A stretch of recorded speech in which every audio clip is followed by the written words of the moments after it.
Assalamualaikum warahmatullahi wabarakatuh. Perkenalkan, nama saya Dr. Muhammad Noval Arifianto, SHMH.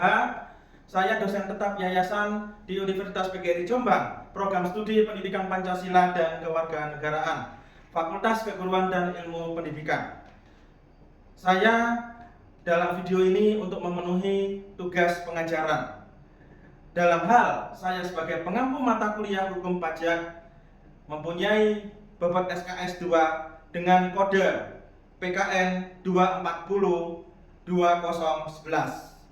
dalam semester 3. Sebagai pengampu mata kuliah hukum pajak tentu harus mempunyai capaian pembelajaran lulusan, yang mana mahasiswa program studi Pendidikan Pancasila dan Kewarganegaraan tentu harus mampu berpikir kritis, berpikir logis, berpikir inovatif terhadap segala bentuk ilmu pengetahuan dan teknologi, terutama dalam menanamkan nilai-nilai humaniora dalam konteks keahliannya.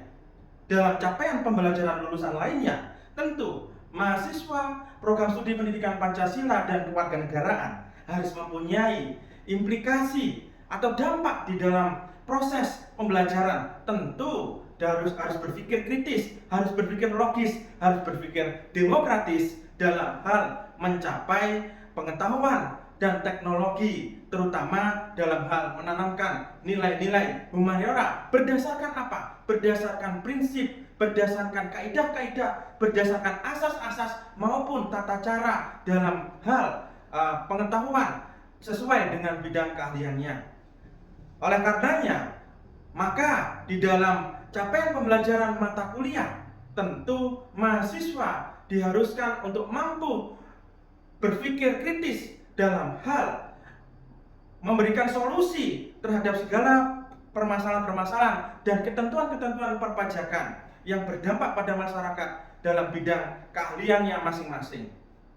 Dalam hal deskripsi mata kuliah, tentunya dalam mata kuliah hukum pajak harus mempelajari bagaimana pentingnya hakikat hukum pajak, tujuan hukum pajak, jenis-jenis hukum pajak, prinsip-prinsip dan asas-asas di dalam hukum pajak. Dalam hal penjatuhan sanksi hukum pajak tentu harus ada sanksi pidana, adapun juga sanksi administrasi yang juga dikaji dalam konteks secara normatif maupun yuridis.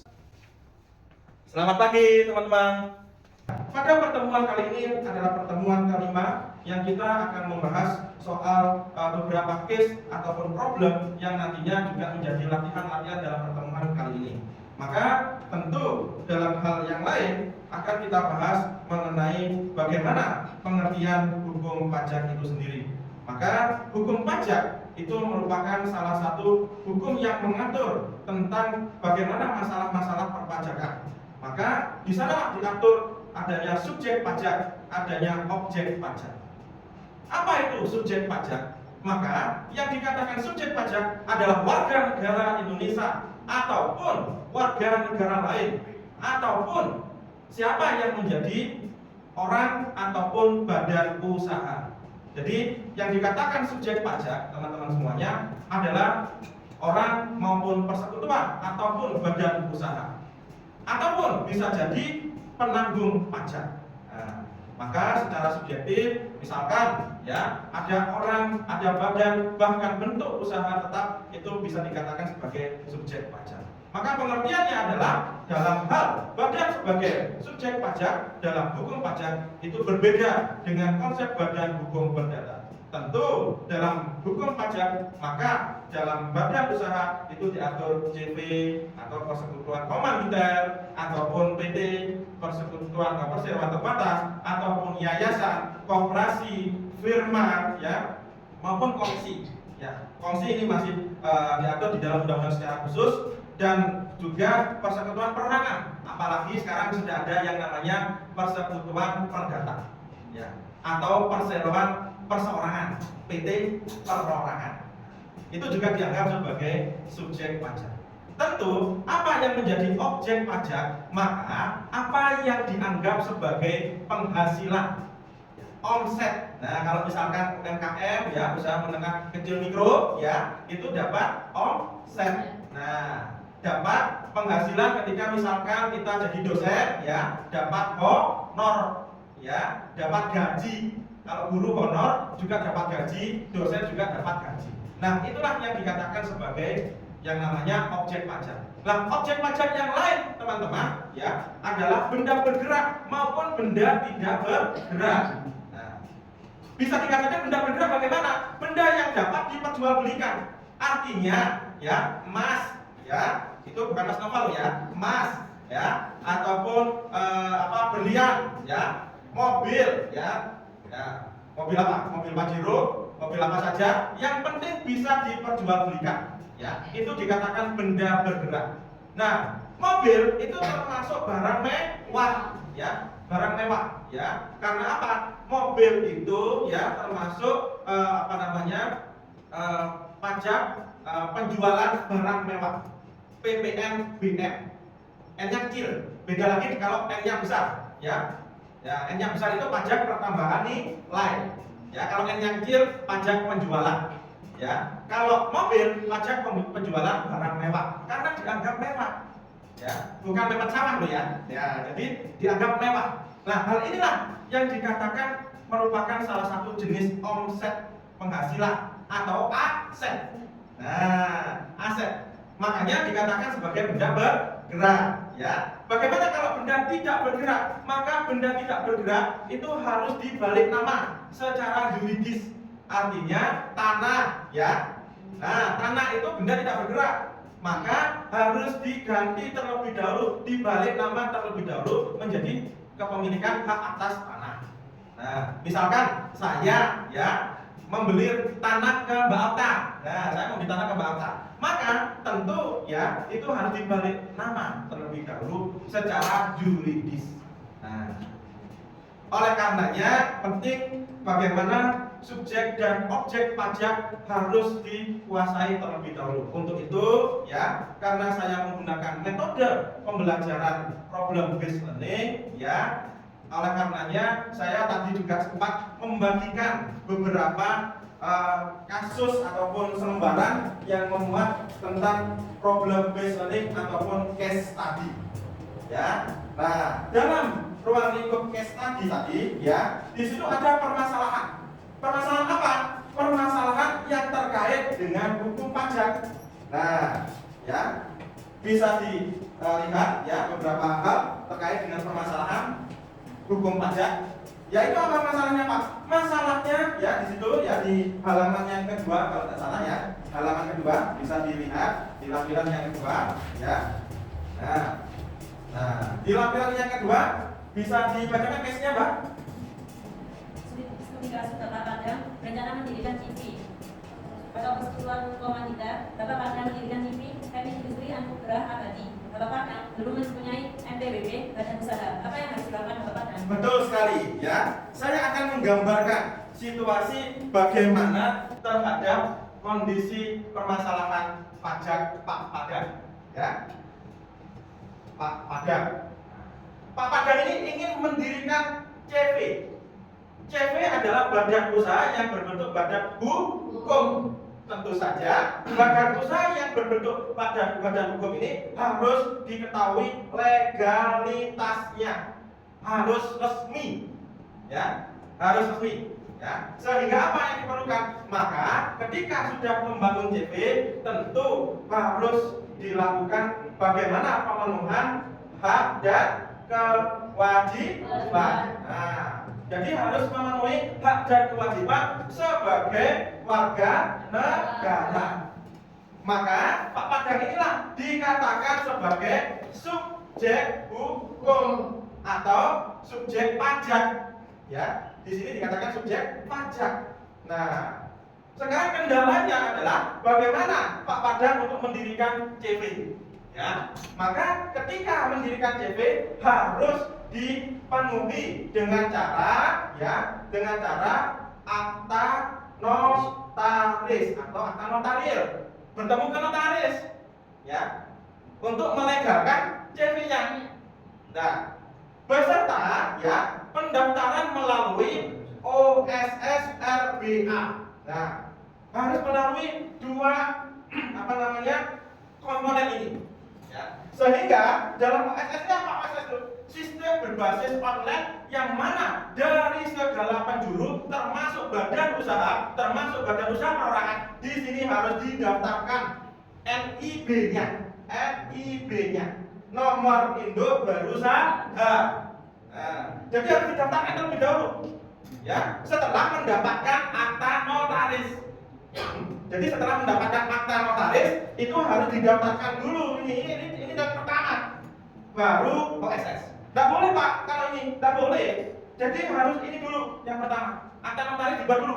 Siapa yang jadi persekutuan komanditer yang aktif, siapa yang menjadi persekutuan komanditer yang pasif, atau direktur maupun wakil direktur. Nah, ini dibuat dulu oleh notaris atau BPA.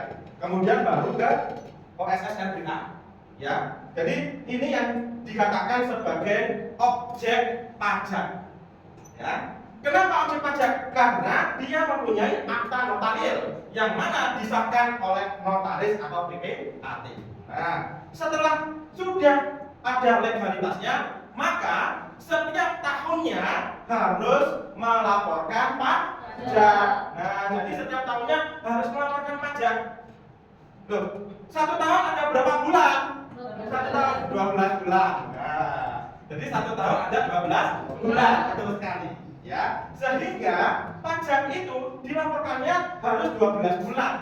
Loh Pak, bagaimana ketika misalkan ya kita berwirausaha di tengah-tengah? Ya sudah, kalau ada penghasilan atau omset ya harus dilaporkan seadanya. Itu ya, sehingga kapan Pak kita harus laporkan? Baik sekali. Kalau kita laporkan di bulan Januari sampai dengan Maret, ya, itu adalah pajak orang pribadi. Ya, pajak orang pribadi. Jadi wajib pajak orang pribadi. Kalau misalkan bulan Januari sampai April itu adalah wajib pajak badan usaha atau badan hukum. Berarti ya, Pak Pagang ya, ini ya harus melaporkan di bulan ini Januari Maret atau di bulan Januari atau April.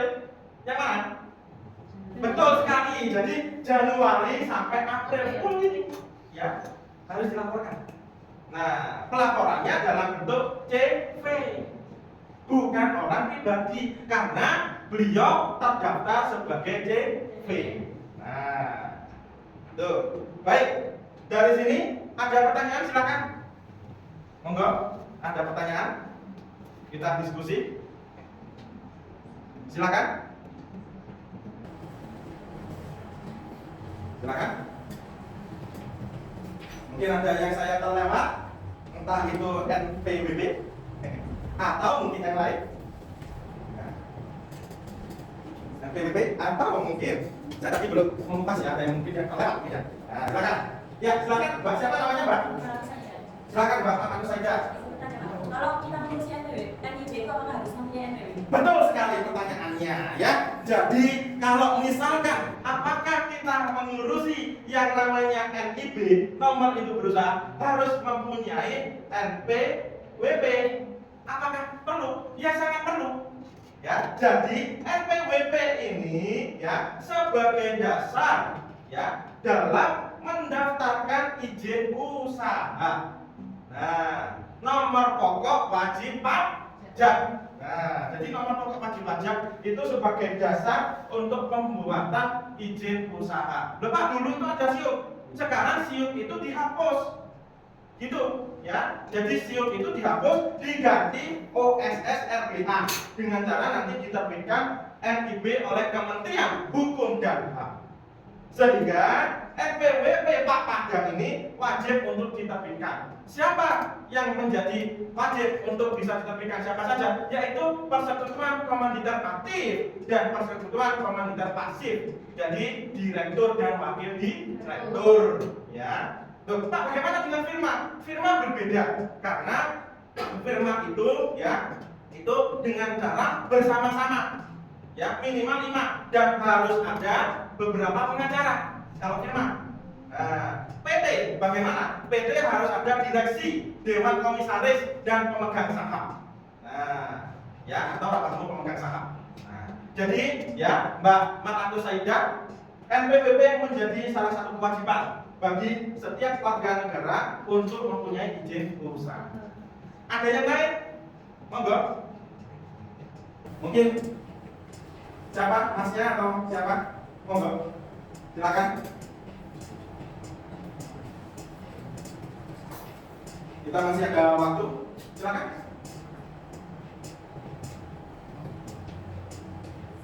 Mungkin Mas Dino.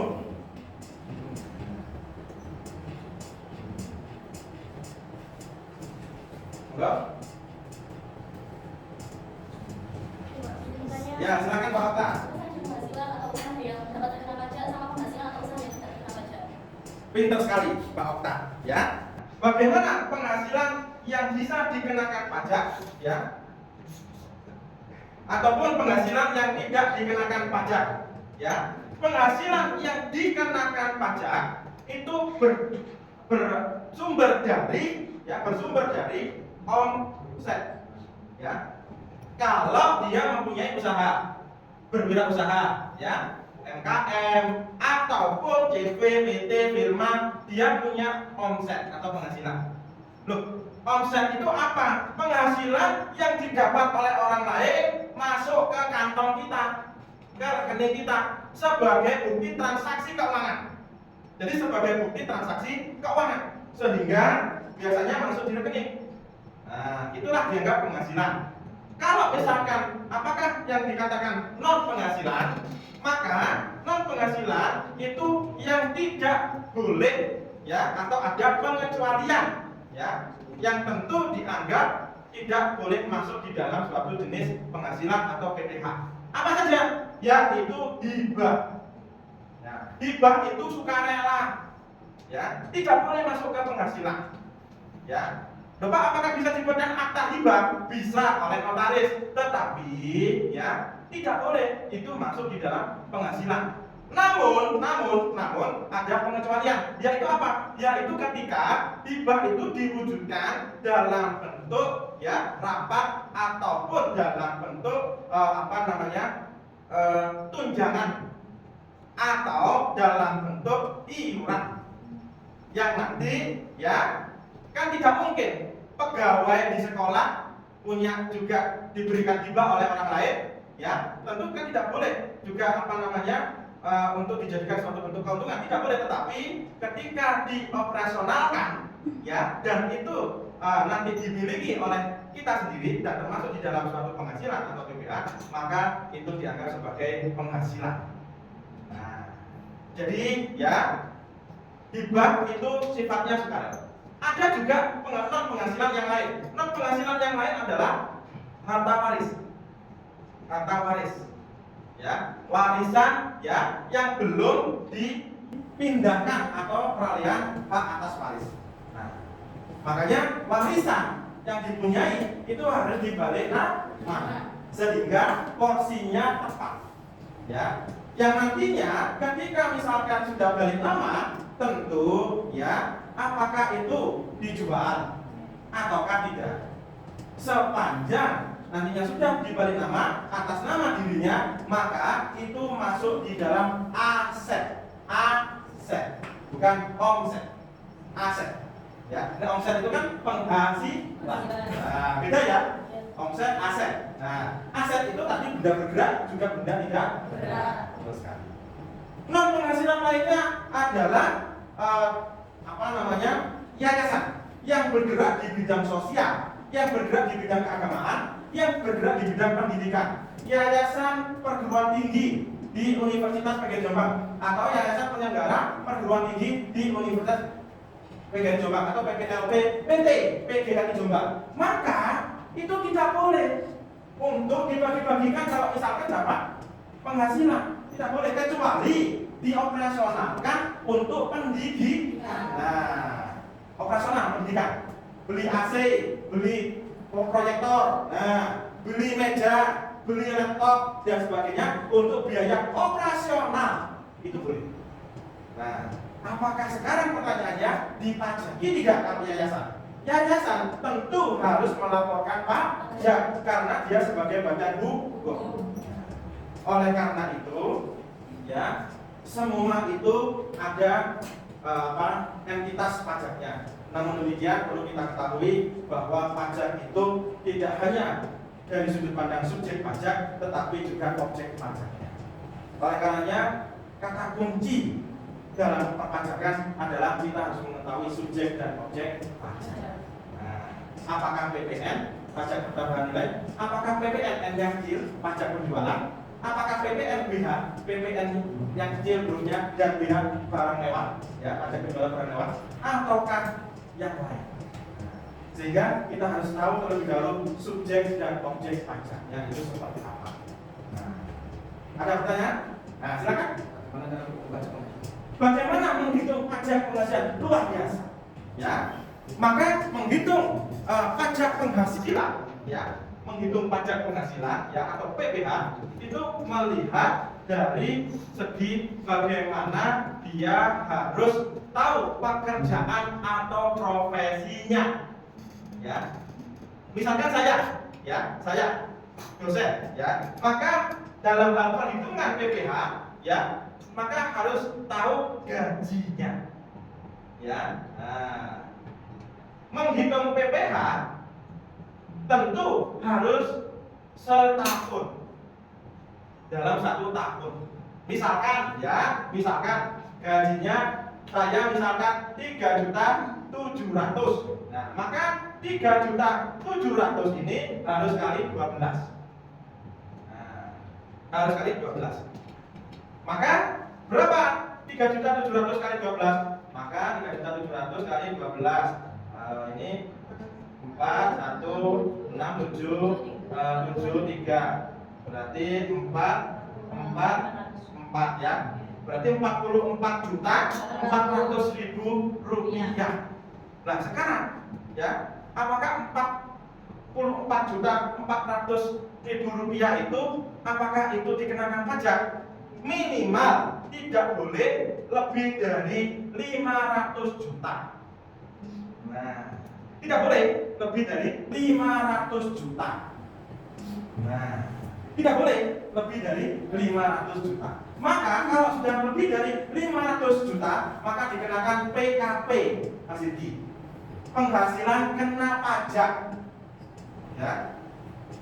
Jadi kalau sudah PKP, maka dia harus dikukuhkan oleh Dirjen Pajak terlebih dahulu bahwa saya sesuai dengan SK Dirjen Pajak telah dikukuhkan untuk menjadi wajib pajak orang pribadi yang penghasilannya PKP, penghasilan kena pajak.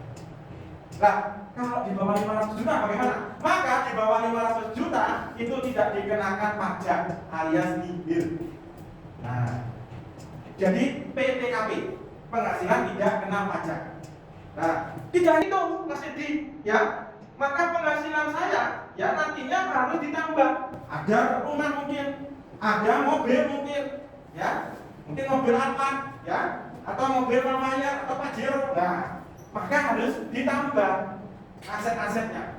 Nah, contoh Prof Firman, ya, Prof Firman, ya, dosen Universitas Negeri Jombang. Nah, sudah profesor lagi, juga gajinya besar. Nah, maka beliau harus juga melaporkan pajak, tetapi juga harus dihitung berdasarkan aset-aset yang dimiliki. Oleh karena itu, Mas Didi, ya, jadi menghitung pajak penghasilan itu tidak hanya penghasilan kita sendiri, tetapi bagaimana aset-aset yang kita miliki. Itu ya, jadi ada yang lain? Ya, Pak. Oh ya, silakan, Mbak Nurlaini. Pak, ingin tanya. Oke.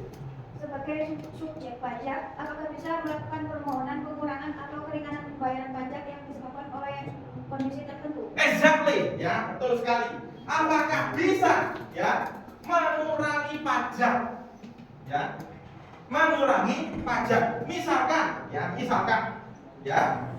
Nah, saya punya utang pajak sampai dengan 200 M, ya. Maka, ya, yang harus kita laporkan, ya, utang pajak itu tadi yang 200 M, kita harus bisa menjaga data yang sudah ada secara terbuka. Jadi secara terbuka. Yang nantinya ada yang dikatakan SP2DK. Apa itu SP2DK? SP2DK itu adalah surat peringatan untuk penyerahan data. Jadi penyerahan data, datanya kita itu akan dicek and recheck, ya, cek and recheck dengan data kita dan dengan data petugas pajak. Ya. Oleh karenanya nanti dicek, loh, utangnya kok 200 juta di saya, loh di sana kok kurang dari 2M, 200M, ya. Di saya kok 200M, di petugas pajak kok kurang dari 200M, maka akan dihitung lagi. Ternyata utangnya saya adalah 1M. Nah, berarti ada pembetulan. Nah, maka ketika kalau dalam case yang dikatakan atau kasus yang dikatakan Mbak Nurla ini, Pak, apa boleh Pak pajak kita dikurangi?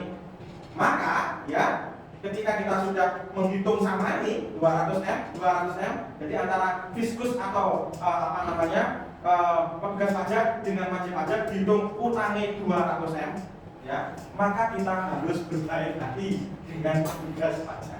Dengan cara apa? Menegosiasi terhadap petugas pajak. Ini ada beberapa case, ya, yang juga saya juga sebagai praktisi pajak yang juga ada pengalaman di Jawa Tengah. Ada notaris yang menunggak pajak sampai dengan 200 juta. Akhirnya ternyata ya notaris ini membayar pajaknya itu tepat waktu, tetapi beberapa hal yang mungkin terkena musibah dan lain sebagainya sehingga dia tidak bisa membayar pajak akibat kesehatannya. Apa yang harus dilakukan? Maka harus ada alasan yang logis untuk bisa membuktikan secara terbuka terhadap negosiasi dan mediasi bersama dengan petugas pajak. Pada akhirnya dikurangi sampai dengan 80 juta. Nah, akhirnya orangnya membayar 20 juta, bukan 100 juta. Jadi itu bisa. Itu Mbak Nur lagi. Nah, baik, terima kasih.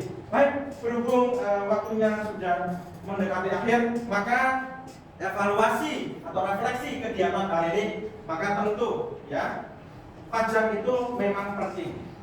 Pertanyaannya, apakah pajak itu untuk negara ataukah untuk rakyat?